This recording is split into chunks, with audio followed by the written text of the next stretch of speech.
Hello everyone, I'm Rob Christopher, the City Forester for Easton, and I'm going to explain to you today a little bit about these new circle traps that were created to help trap the spotted lanternflies.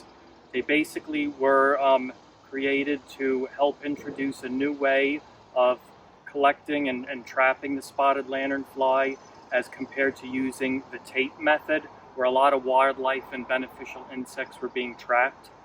This one is much safer, and it just causes the insects to crawl up into the netted area as their natural instinct is to go upward. They'll eventually continue through the funnel part of the top of the circle trap, and then they'll get trapped in the plastic bag where the majority of them will be stuck in there and they will die relatively quickly. And then once that's filled, you could eventually change out that bag and then keep changing it and use this as a different option for the tape. So the circle traps were basically designed by Penn State University and Pennsylvania Department of Agriculture, who donated three of these to each municipality. And the way they work is there are pieces of support wood to help keep the trap flared out and balanced against the tree. You could just use a furring strip, any scrap wood, and then when you read the instructions that we'll post, everything is stapled onto the wood along a seam. Then there's a heavy-duty piece of wire in here, also folded over on a seam, and this will help keep the trap flared out from collapsing on itself.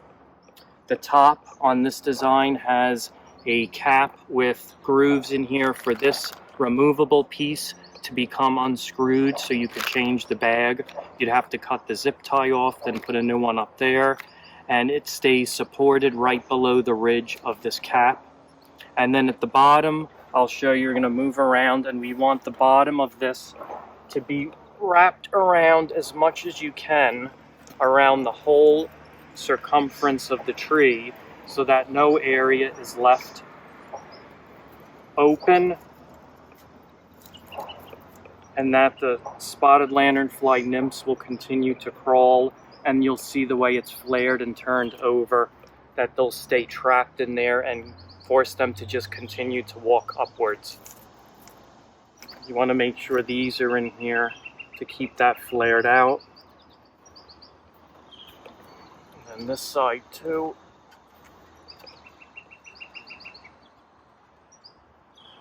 You probably want to start putting these out on your trees, I would say anytime in May, when the nymphs start to, mature before they move into their next stages of the instar, so that as they're crawling up your trees into the soft foliage, you want to get them, the bulk of them, before they get up there.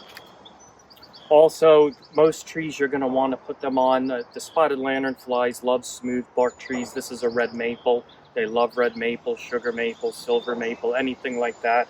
And of course, if you don't want to have your tree of heaven removed, this would be perfect to put around there because they'd be attracted to that the most. So as they go up here, and this bag would get full, which is just held in the soft bark with a couple push pins on the seam. Once that bag starts to fill up, you just pop these out, unscrew this piece, and you'll have to probably maneuver the support rope up here, and then the top piece, which again will look different from the model we're using that's described online. You want to switch that out, put a new band around, empty and just put a new bag, and then start from scratch. So I'm going to describe to everybody and demonstrate how to wrap this around the tree. This is a sticky tape trap for the spotted lanternfly nymphs. Mainly that's the different periods when they're developing, where you would trap them on here as they crawl from the ground up the trunk of any tree to get into the canopy to feed. So you're going to want to place it about 3 to 4 feet up off of the ground, wrap it around, and then you'll just tape it to itself.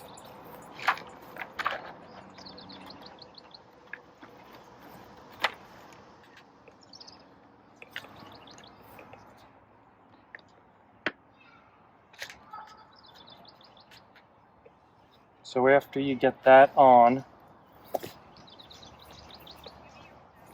so as they come up here, they're going to get stuck on this, and we're going to cover it with a protective vinyl screening, because the initial problems with the tape was having contact with beneficial insects, chipmunks, small mammals, songbirds, and we want to prevent that. And Penn State and the Department of Agriculture is actually requiring, if you're going to use these, you have to use the vinyl screening pinned well up above it and below it so that nothing can get in and attach to it. But the spotted lanternflies will still crawl on the tree and get underneath of it. So I'm going to demonstrate on how you use this vinyl screening to go over the sticky tape so it's not sticking to it.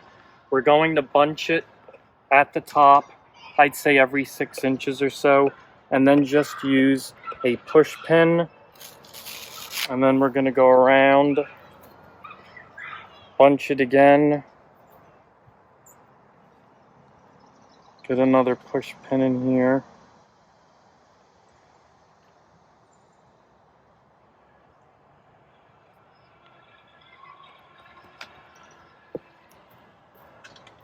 Again, keep that out a little.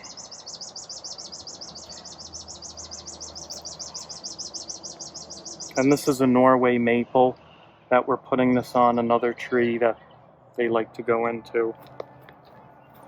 This one's a little short in the back, so we'll just end up putting another piece back here, but you want to make sure it goes completely around so nothing can get caught on it that you don't want. So you can see there, they'll climb up underneath. No birds, chipmunks or anything like that will be able to get caught in there.